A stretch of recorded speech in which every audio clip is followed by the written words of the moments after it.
Founded in the early 12th century, the Priory of Our Lady of Thetford would become one of the largest and most important monasteries in medieval East Anglia.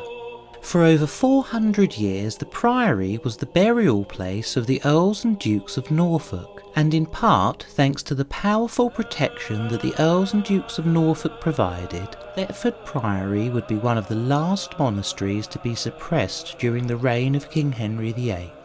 Founded in 1103 by Roger Bigod, the Priory was affiliated to the Great Benedictine Abbey at Cluny in France, and was built on a magnificent scale in the rich architectural style typical of the Cluniac order. Work on the Priory's church began on the 1st of September 1107, with the first foundation stone being laid by Roger Bigod himself. 7 years later, in 1114, the east end of the church, the presbytery, had been completed, allowing the monastic community to enter their new home. However, the nave was still incomplete, and construction continued for a further 60 years. The Priory of Our Lady of Thetford followed the typical monastic layout, with the buildings being arranged around a central cloister, which was enclosed on each side by covered walkways. The cloister walks gave access to the principal buildings used by the monks, including the church, the refectory, the dormitory and the chapter house. Extending beyond the core of the monastery to the west lay the prior's lodgings, and to the south was the infirmary, complete with its own smaller cloister.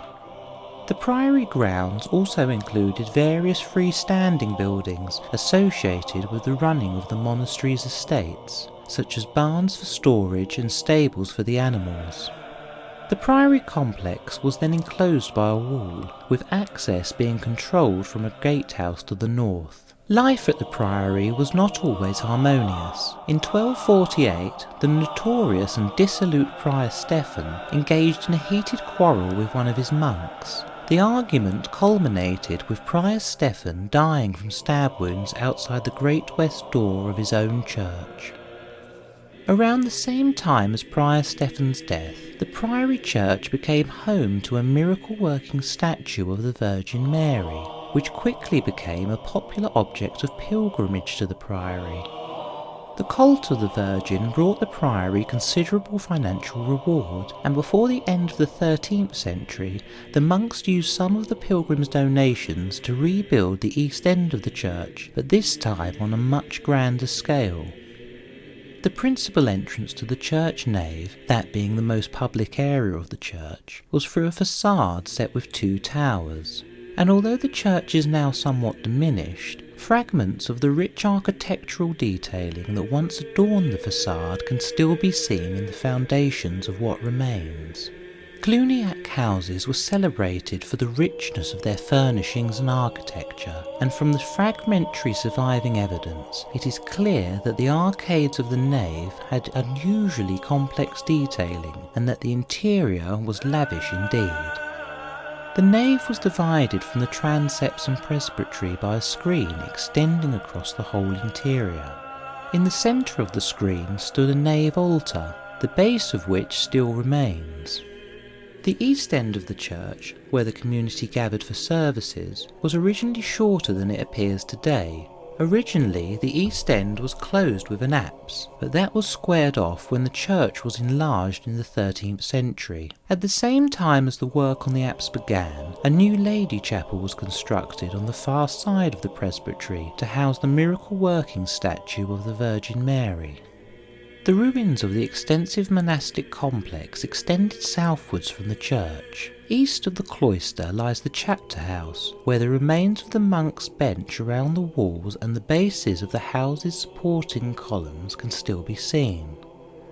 On the south side of the cloister was the refectory, where the monks gathered for meals, and although the monks ate in silence, they were accompanied by Bible readings, delivered from a raised pulpit near the high table where the prior sat. To the west of the church is the prior's lodgings. Initially, the prior's lodgings was a modest affair. However, over the course of the Middle Ages, this lodging evolved into a long 2-storey range with its own chapel, chamber and hall. As the senior member of the monastic community, the prior was responsible for the overall administration of the priory and for providing suitable entertainment for guests and the celebration of important feasts. Surviving account books record the Christmas visit to the priory by King Henry VII in 1498. The king was entertained by the waits of Norwich, who the records show were paid 1 shilling and 4pence for their performance. In 1536, the priory was threatened with suppression under the orders of King Henry VIII. However, the staunchly Catholic 3rd Duke of Norfolk, Thomas Howard, petitioned the king to convert the priory into a college for secular canons. Thomas Howard, in his letter to the king, also pointed out that the priory church was preparing a tomb for himself and one for the king's own illegitimate son, Henry Fitzroy, the Duke of Richmond. Unfortunately, the petition failed, and on the 16th of February 1540, the last prior, along with 16 monks, surrendered to the king's commissioners.